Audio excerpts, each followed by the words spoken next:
أعوذ بالله من الشيطان الرجيم بسم الله الرحمن الرحيم الحمد لله رب العالمين الرحمن الرحيم السلام علیکم ورحمۃ اللہ وبرکاتہ۔ الحمد للہ رب العالمین والصلاة والسلام علی سید الانبیاء والمرسلین وعلی آلہ وصحبہ اجمعین، اما بعد۔ محترم ناظرین، قرآن حکیم کے 9ویں پارے کی تفسیر چل رہی ہے۔ پچھلے درس میں آپ نے سورۃ الاعراف کی آیت نمبر 195 تک کی 195 تک کی تفسیر سماعت کی تھی۔ آئیے آگے بڑھتے ہیں سورہ اعراف کی آیت نمبر 196 سے۔ اعوذ باللہ من الشیطان الرجیم ان ولی اللہ الذی نزل الکتاب وہو یتولی الصالحین، بے شک میرا ولی اور میرا مددگار اللہ ہے جس نے کتاب کو نازل کیا، وہو یتولی الصالحین، اور وہی مدد کرتا ہے اللہ کے نیک بندوں کی۔ والذین تدعون من دونہ لا یستطیعون نصرکم ولا انفسہم ینصرون، اور جن کو تم اللہ کے علاوہ پکارتے ہو، لا یستطیعون نصرکم، وہ تمہاری مدد نہیں کر سکتے، ولا انفسہم ینصرون، اور نہ ہی وہ خود اپنی مدد کر سکتے ہیں۔ اسی کو شاعر نے ایسے کہا ہے کہ جو خود محتاج ہووے دوسرے کا، بھلا اس سے مدد کا مانگنا کیا۔ یعنی جو خود بے سہارا ہیں، جو خود اپنی ذات کے لیے اللہ کی مدد کے محتاج ہے، وہ کیا تمہاری مدد کریں گے۔ وَإِن تَدْعُوهُمْ إِلَى الْهُدَى لَا يَسْمَعُوا، اور اگر تم ان کو ہدایت کی طرف بلاؤ تو وہ تمہاری بات نہیں سنیں گے۔ وَتَرَاهُمْ يَنْظُرُونَ إِلَيْكَ وَهُمْ لَا يُبْصِرُونَ، اور تم ان کو دیکھو گے کہ وہ تمہاری طرف ایسے دیکھ رہے ہیں جیسے وہ دیکھ ہی نہیں رہے ہیں، یعنی دیکھ کر کے اندیکھا کر رہے ہیں، تم اس طریقے سے دیکھ رہے ہیں جیسے وہ دیکھ ہی نہیں رہے ہیں۔ خُذِ الْعَفْوَ وَأْمُرْ بِالْعُرْفِ وَأَعْرِضْ عَنِ الْجَاهِلِينَ، اے نبی آپ درگزر سے کام لیجئے۔ خُذِ الْعَفْوَ، آپ معافی سے کام لیجئے، آپ درگزر سے کام لیجئے۔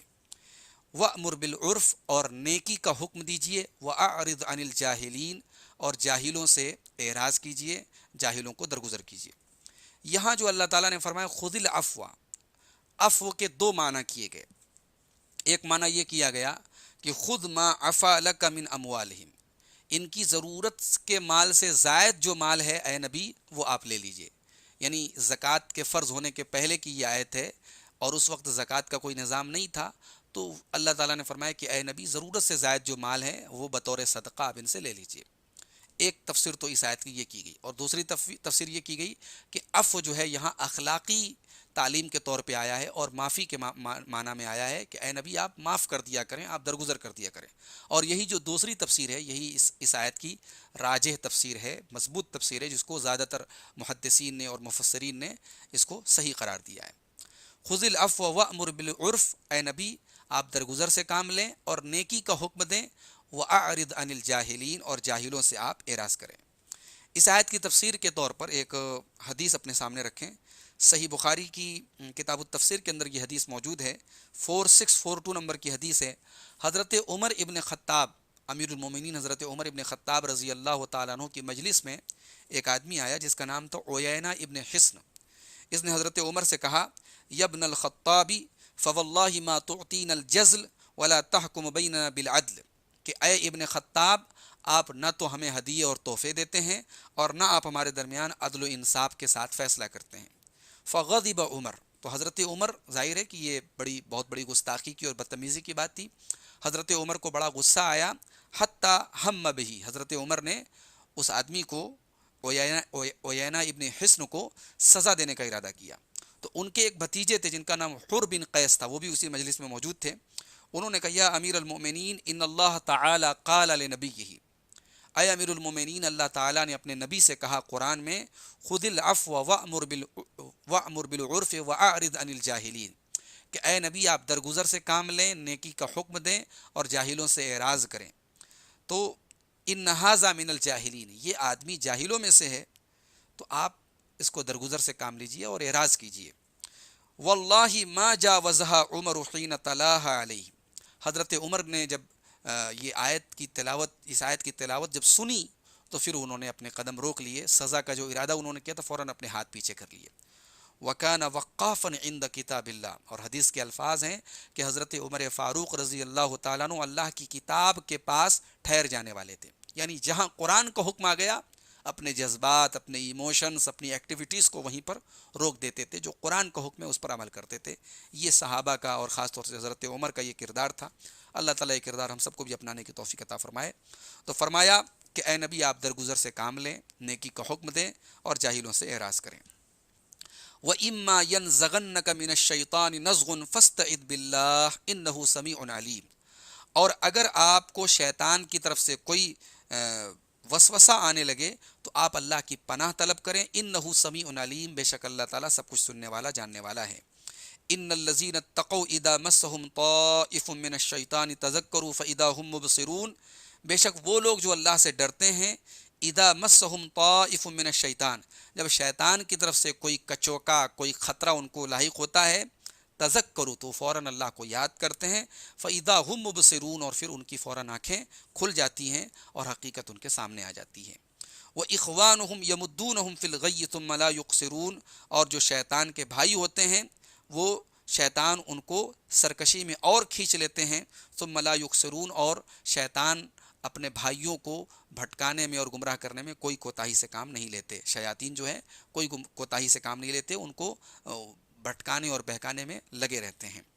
وَإِذَا لَمْ تَأْتِهِمْ بِآيَةٍ قَالُوا لَوْلَا اجْتَبَيْتَهَا قُلْ إِنَّمَا أَتَّبِعُ مَا يُوحَى إِلَيَّ مِنْ رَبِّي هَذَا بَصَائِرُ مِنْ رَبِّكُمْ وَهُدًى وَرَحْمَةٌ لِقَوْمٍ يُؤْمِنُونَ، اور اے نبی جب آپ ان کے پاس کوئی معجزہ لے کر کے نہیں آتے تو یہ کافر کہتے ہیں لولا اجتبیتها، آپ نے اپنی طرف سے کوئی معجزہ کیوں نہیں پیش کیا؟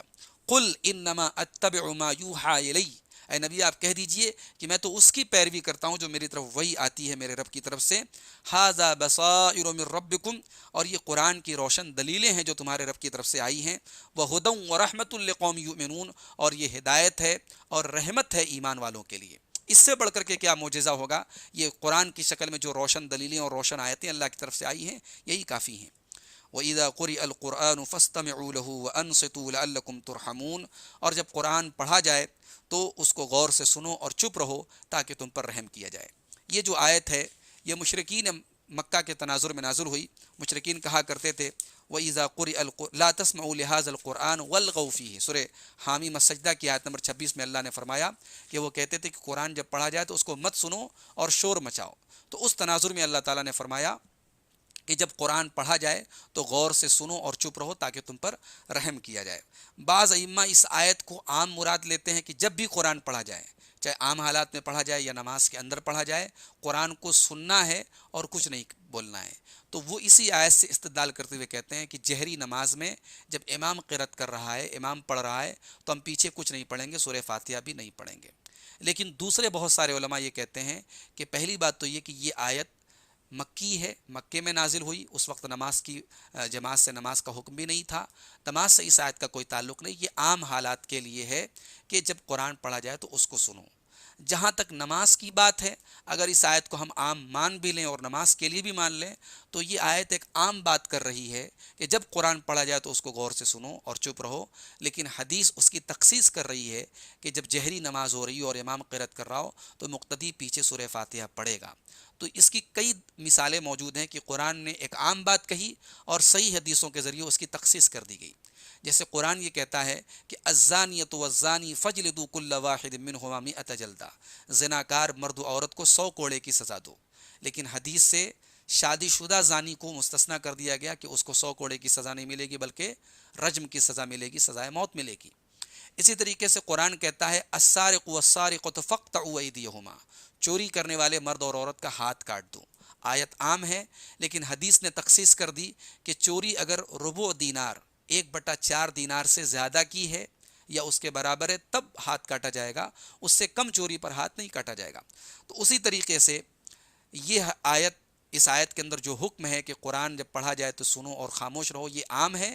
حدیثوں کے ذریعے تخصیص کر دی گئی کہ امام جہری نماز میں امام کے پیچھے مقتدی کا سورہ فاتحہ پڑھنا یہ تخصیص ہے، اس آیت سے مستثنیٰ ہے، اور وہاں مقتدی کے لیے سورہ فاتحہ پڑھنا ضروری ہے۔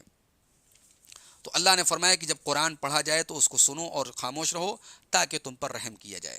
اس کے بعد فرمایا وَاذْكُرْ رَبَّكَ فِي نَفْسِكَ تَضَرُّعًا وَخِيفَةً وَدُونَ الْجَهْرِ مِنَ الْقَوْلِ بِالْغُدُوِّ وَالْآصَالِ، اور اپنے رب کو یاد کرو اپنے دل میں اپنے رب کو یاد کرو تضرعا وخیفتاً، تضرع کے ساتھ گڑ گڑاتے ہوئے، وخیفتن اور اللہ کے خوف کے ساتھ، ودون الجہر من القول اور اونچی آواز سے نہیں، اونچی آواز سے کم جو آواز ہے، ہلکی آواز میں اللہ کا ذکر کرو، بالغدو والآصال صبح اور شام اللہ کا ذکر کرو، ولا تکن من الغافلین اور غافلوں میں سے نہ ہو جاؤ۔ اب اس کے بعد سورہ اعراف کی آخری آیت ہے اور یہ آیت سجدہ ہے، اس کو سننے کے بعد آپ تمام لوگ سجدہ کریں۔ یہ اللہ کے رسول کی سنت ہے کہ سجدہ تلاوت جب آئے، جب تلاوت والے سجدہ کی آیت آئے تو ہم وہاں پہ سجدہ کریں۔ ان الذین عند ربک لا یستکبرون عن عبادتہ ویسبحونہ ولہ یسجدون، بے شک وہ لوگ جو آپ کے رب کے پاس ہیں وہ اللہ کی عبادت سے تکبر نہیں کرتے، گھمنڈ نہیں کرتے، ویسبحونہ اور اللہ کی تسبیح بیان کرتے ہیں، وَلَهُ يَسْجُدُونَ اور اللہ کے لیے وہ سجدہ کرتے ہیں۔ تو یہاں سے سورۃ الاعراف مکمل ہو گئی۔ اب اس کے بعد جو اگلی سورت شروع ہو رہی ہے وہ سورۃ الانفال ہے۔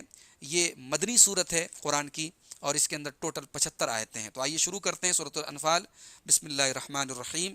یسألونک عن الانفال قل الانفال للہ والرسول فاتقوا اللہ واصلحوا ذات بینکم واطیعوا اللہ ورسولہ ان کنتم مؤمنین۔ اے نبی، لوگ آپ سے انفال کے بارے میں پوچھتے ہیں۔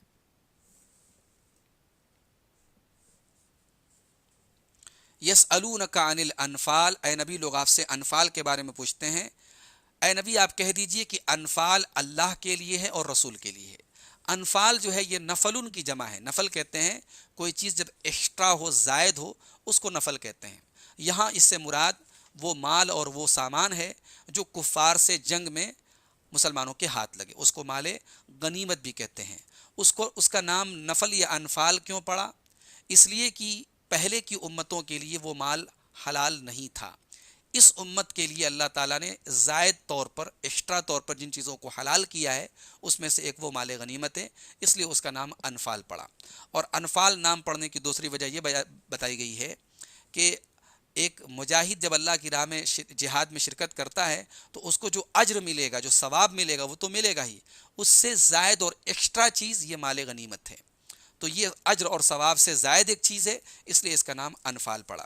تو اے نبی لوگ آپ سے انفال کے بارے میں سوال کرتے ہیں، آپ کہہ دیجئے کہ انفال اللہ کے لیے اور رسول کے لیے، یعنی اس کی تقسیم کیسے کرنی ہے اس کا فیصلہ اللہ اور اس کے رسول کریں گے۔ اس میں تم آزاد نہیں ہو، اپنے حساب سے جس کو چاہے جتنا چاہے دے دو، اس کی تقسیم کا فیصلہ اللہ اور اس کے رسول کریں گے۔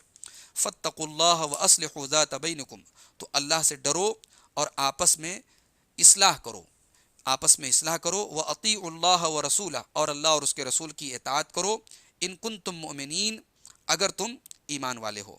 اب اس کے بعد ایک تو ایمان والوں کی یہ پہچان بتائی کہ اللہ کی اور اس کے رسول کی اطاعت کرو۔ اب جو پکے مومن ہیں ان کی مزید کچھ نشانیاں بیان کی جا رہی ہے۔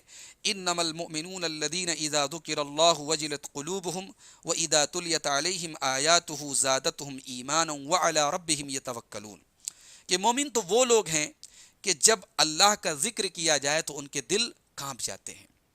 کوئی گناہ کا کام کر رہے ہوں، کوئی اللہ کا نام لے لے، گناہ سے باز آ جاتے ہیں۔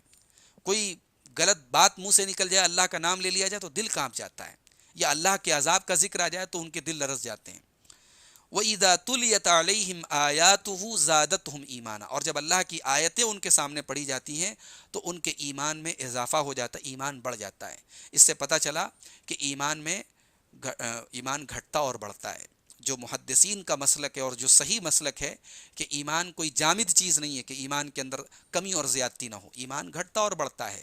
ایک آدمی کا ایمان بہت زیادہ ہوتا ہے کہ ایک آدمی کا ایمان کمزور ہوتا ہے، ایسا ہوتا ہے۔ تو جب ان کے سامنے قرآن کی آیتیں پڑھی جاتی ہیں تو ان کا ایمان بڑھ جاتا ہے۔ وَعَلَىٰ رَبِّهِمْ يَتَوَكَّلُونَ اور وہ اپنے رب کے اوپر بھروسہ کرتے ہیں۔ الَّذِينَ يُقِيمُونَ الصَّلَاةَ وَمِمَّا رَزَقْنَاهُمْ يُنْفِقُونَ اور یہ وہ لوگ ہوتے ہیں جو نماز قائم کرتے ہیں۔ وَمِمَّا رَزَقْنَاهُمْ يُنْفِقُونَ اور جو رزق ہم نے دیا ہے اس میں سے خرچ کرتے ہیں۔ اولئک هم المؤمنون حقا یہی وہ لوگ ہیں جو حقیقت میں مومن ہیں۔ لہم درجات عند ربہم ومغفرۃ ورزق کریم، ان کے لیے ان کے رب کے پاس درجات ہیں، مغفرت ہیں اور بہترین رزق ہے۔ اب اس کے بعد یہاں سے اللہ تعالیٰ غزوہ بدر کے حالات بیان کر رہا ہے۔ غزوہ بدر کے متعلق جو آیتیں ہیں ان کو سمجھنے کے لیے غزوہ بدر کا ایک بیک گراؤنڈ اپنے سامنے رکھنا ضروری ہے۔ یہ اسلام کی پہلی جنگ ہے جو مسلمانوں اور کفار کے درمیان ہوئی تھی۔ سن 2 ہجری میں یہ جنگ ہوئی۔ اس جنگ کا بیک گراؤنڈ یہ تھا کہ اللہ کے نبی صلی اللہ علیہ وسلم کو پتہ چلا کہ ابو سفیان کی قیادت میں مشرکین کا ایک تجارتی قافلہ شام سے مکہ جا رہا ہے۔ مسلمان جب ہجرت کر کے مکہ سے مدینہ گئے تھے تو اپنا بہت سارا مال اور سامان مکہ چھوڑ کے گئے تھے، اور بہت سارا ان کا مال مشرکین نے لوٹا بھی تھا، اور حالات ایسے تھے اس وقت کے کہ مشرکین کی طاقت اور ان کے زور کو توڑنا بھی ضروری تھا۔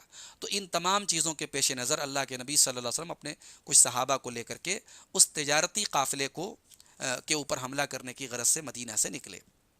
ادھر ابو سفیان کو پتہ چل گیا، ابو سفیان جو بعد میں اسلام لے آئے، صحابی رسول ہو گئے، لیکن ابھی وہ اسلام نہیں لائے تھے، تو ان کو پتہ چل گیا کہ میرے قافلے پر مسلمانوں کا حملہ ہونے والا ہے۔ انہوں نے فوراً مکہ کے مشرکین کے پاس پیغام بھیجا اور انہوں نے راستہ بھی اپنا بدل دیا۔ ادھر مکہ کے مشرکین کو جب ان کا پیغام ملا تو ابو جہل ایک بڑا لشکر لے کر کے بدر کی طرف چل پڑا تاکہ اپنے قافلے کی حفاظت کرے اور مسلمانوں سے مقابلہ کرے۔ جب اللہ کے نبی صلی اللہ علیہ وسلم کو یہ صورتحال پتہ چلی کہ ابو سفیان اپنے لشکر کو بچا کر کے نکل گیا ہے اور مشرکین کا ایک بڑا لشکر اب حملہ آور ہونے والا ہے، تو آپ نے صحابہ کے سامنے یہ سارا معاملہ رکھا اور کہا کہ اللہ نے وعدہ کیا ہے کہ دونوں میں سے کوئی ایک چیز ہمیں ملے گی، یا تو تجارتی قافلہ ملے گا یا وہ اس لشکر کا ہم کو سامنا کرنا پڑے گا۔ تو آپ لوگوں کی کیا رائے؟ تو چونکہ مسلمان پہلے سے ایک منصوبہ بنا کر کے پلاننگ کر کے جنگ کے مقصد سے نہیں نکلے تھے اور تعداد بھی کم تھی، سامان جنگ بھی ان کے پاس کم تھے، تو بعض مسلمانوں کی یہ رائے تھی کہ اس تجارتی قافلے کا ہم پیچھا کریں، اس میں ہمارا فائدہ ہے، اس میں ہمیں مال حاصل ہوگا اور جنگ بھی نہیں کرنی پڑے گی، چھوٹا سا وہ قافلہ ہے۔ لیکن زیادہ تر صحابہ کرام جو تھے وہ اللہ کے رسول صلی اللہ علیہ وسلم کے ساتھ لڑنے کے لیے اور اللہ کی راہ میں اپنی جان اور مال کی قربانی پیش کرنے کے لیے تیار تھے۔ تو اس موقع پر یہ آیتیں نازل ہوئیں۔ تو اس بیک گراؤنڈ کو اپنے سامنے رکھیں گے تو ان آیات کو سمجھنے میں آسانی ہوگی۔ فرمایا کما اخرجک ربک من بیتک بالحق وان فریقا من المؤمنین لکارہون، اے نبی جیسا کہ آپ کے رب نے آپ کو آپ کے گھر سے حق کے ساتھ روانہ کیا، یعنی مدینے سے آپ حق کے ساتھ نکلے، اللہ کے حکم سے نکلے۔ وَإِنَّ فَرِيقًا مِّنَ الْمُؤْمِنِينَ لَكَارِهُونَ، جبکہ مومنوں کی ایک جماعت اس کو گراں سمجھ رہی تھی، بھاری سمجھ رہی تھی۔ جب آپ جنگ کے مقصد سے نکلے تو اس کو مومنوں کا ایک گروہ اس کو پسند نہیں کر رہا تھا، اس کو بھاری سمجھ رہا تھا۔ يُجَادِلُونَكَ فِي الْحَقِّ بَعْدَمَا تَبَيَّنَ كَأَنَّمَا يُسَاقُونَ إِلَى الْمَوْتِ وَهُمْ يَنظُرُونَ، وہ آپ سے جھگڑتے ہیں، بحث کرتے ہیں حق کے بارے میں جبکہ حق واضح ہو چکا ہے۔ یعنی جب یہ بات واضح ہو گئی کہ ابو سفیان کا لشکر نکل چکا ہے، بھاگ چکا ہے، اور اب ہمارے سامنے ابو جہل کا وہ لشکر ہے اور اس سے ہمیں جنگ کرنی ہے، تو اب پھر جنگ سے بھاگنے کا کوئی مطلب نہیں ہے۔ تو وہ آپ سے حق کے بارے میں جھگڑا کرتے ہیں بعدما تبین، جبکہ حق بالکل واضح ہو چکا ہے۔ کأنما یساقون الی الموت، گویا کہ ان کو موت کی طرف ڈھکیلا جا رہا اور ہانکا جا رہا ہے۔ وہم ینظرون، اور وہ دیکھ رہے ہیں، ان کی آنکھوں کے سامنے ان کو موت کی طرف ڈھکیلا جا رہا ہے، ایسا ان کو محسوس ہوتا ہے۔ وَإِذْ يَعِدُكُمُ اللَّهُ إِحْدَى الطَّائِفَتَيْنِ أَنَّهَا لَكُمْ وَتَوَدُّونَ أَنَّ غَيْرَ ذَاتِ الشَّوْكَةِ تَكُونُ لَكُمْ وَيُرِيدُ اللَّهُ أَن يُحِقَّ الْحَقَّ بِكَلِمَاتِهِ وَيَقْطَعَ دَابِرَ الْكَافِرِينَ۔ اور یاد کرو جب اللہ تعالیٰ تم سے وعدہ کر رہا تھا احد الطائفتین، دونوں گروہوں میں سے ایک گروہ کا، یعنی اس تجارتی قافلہ اور ابو جہل والا جو فوجی لشکر تھا، ان دونوں میں سے کسی ایک گروہ کا اللہ تعالیٰ وعدہ کر رہا تھا انہا لکم، کہ وہ تمہیں ملے گا، یا تو تجارتی قافلہ تم کو ملے گا یا ابو جہل کے لشکر سے تمہاری مٹ بھیڑ ہوگی۔ وَتَوَدُّونَ، اور تم یہ چاہتے تھے، ان غیر ذات الشوکۃ تکون لکم، کہ وہ لشکر جو غیر مسلح ہے، جو تجارتی قافلہ ہے، جو جنگ کے مقصد سے نہیں آیا ہے اور جس میں مرنے مارنے والے لوگ نہیں ہیں، وہ قافلہ تمہیں مل جائے۔ وَيُرِيدُ اللَّهُ، اور اللہ یہ چاہتا تھا أَن يُحِقَّ الْحَقَّ بِكَلِمَاتِهِ، کہ وہ اپنے احکام سے حق کو حق ثابت کر دے۔ وَيَقْطَعَ دَابِرَ الْكَافِرِينَ، اور کافروں کی جڑ اکھاڑ دے۔ یعنی اللہ تعالیٰ یہ چاہ رہا تھا کہ یہ جنگ ہو تاکہ مشرکین اپنے انجام کو پہنچیں اور یہ واضح ہو جائے کہ مسلمان حق پر ہیں اور ان کے ساتھ اللہ کی مدد ہے۔ لِيُحِقَّ الْحَقَّ وَيُبْطِلَ الْبَاطِلَ وَلَوْ كَرِهَ الْمُجْرِمُونَ، تاکہ حق کا حق ہونا اور باطل کا باطل ہونا سامنے آ جائے۔ وَلَوْ كَرِهَ الْمُجْرِمُونَ، اگرچہ یہ مجرم لوگ، یہ کافر لوگ اس کو ناپسند کریں۔